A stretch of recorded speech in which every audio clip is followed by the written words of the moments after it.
The security guard brings the little girl into the boss's office and says apologetically, "I'm sorry, boss. This little girl keeps insisting on coming inside. I try to stop her several times, but she doesn't listen to me. I don't know what else to do." Mr. K replies calmly, "Security guard, you may leave now. I'll handle this myself." After the security guard leaves, the little girl looks around nervously and says, "Excuse me, are you the owner of this company? I hope I come to the right place." Mr. K smiles kindly and says, "Yes, little girl, I am. Tell me, how can I help you today? Don't be afraid." The little girl asks carefully, "Is this building A, room 666? I want to make sure." Mr. K nods calmly and says, "Yes, this is the right place. You don't need to worry." The little girl smiles hopefully and says, "That's great. I come here to look for someone. I really hope I can find her." Someone looks at the girl coldly and says, "You're looking for someone? Do you even know what kind of place this is? This is a large public company. Just look at your clothes. They're torn and dirty. Who do you think you're here to meet? Leave right now." Mr. K turns to his wife gently and says, "Please let her finish talking first. We should hear her out. Little girl, who are you looking for?" The little girl answers honestly, "I'm looking for my aunt. Her name is Sophia. My mother tells me she lives here." Someone laughs mockingly and says, "Sophia is your aunt? That's the funniest thing I've heard today." Mr. K sighs softly and says, "Honey, please don't get so angry. There really is a Sophia here, but she is my mother. Sadly, she passes away 2 years ago.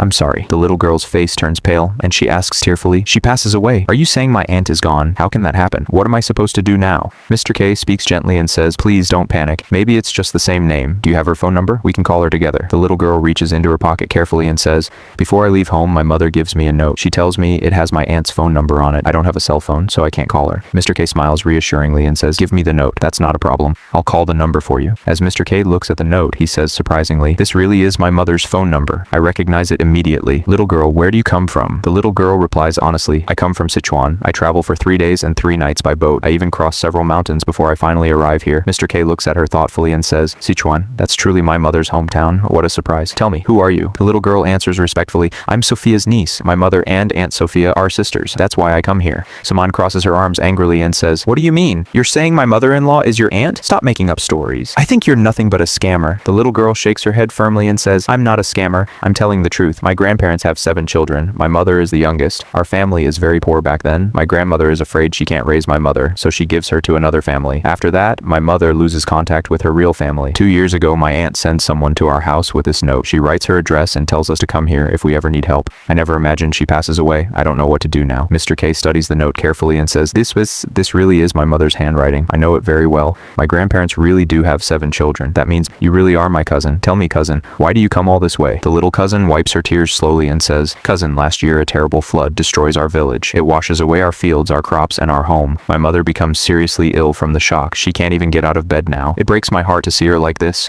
I want to pay for her treatment, but our family survives only on the little money we saved from selling grain last year. We don't have enough money for medical care. That's why I come here with the address Aunt Sophia leaves for us. Cousin, my mother's treatment costs 10,000. Mr. K looks at her sympathetically and says, "Cousin, wipe away your tears first. Now I'm sure you really are my cousin. Here, take this money." The little cousin accepts the money gratefully and says, "Thank you so much, cousin. I will never forget your kindness. You saved my mother today." Mr. K says seriously, "Friends, if you were in my place, would you give her the money? Tell me your opinion in the comments."